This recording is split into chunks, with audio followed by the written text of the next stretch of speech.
अरे मग इंटरव्ह्यू मध्ये फेल झाला असती. अरे त्यानं माझा इंटरव्ह्यू घेतलाच नाही. अरे बाबा मग जागा फुल झाल्या असती. जागा फुल झाल्या नव्हत्या, त्यानं माझं नाव बघूनच मला बाहेर काढलं, का तर मराठी लोकांना काम देत नाही म्हणून. काही पण वेड्यासारखं बडबडू नकोस. मी काही वेड्यासारखं बडबडत नाहीये, जे खरंय तेच बोलतोय. बरं ठीक आहे, एक काम कर, तुझा मी बोलतो त्याची. आत्ताच बोल, त्याला आत्ताच कॉल कर आणि आत्ताच बोल. आणि आता कॉल करून काय बोलू?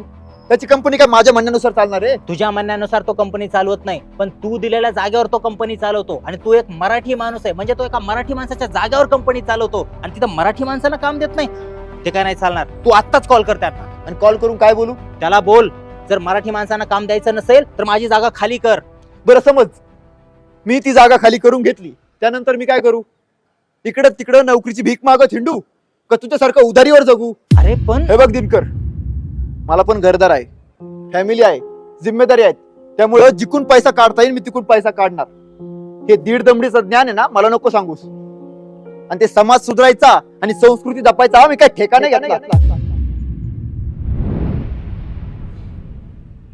वा भरतराव वा, खूप लवकर विसरलात आपल्या महाराजांचा इतिहास.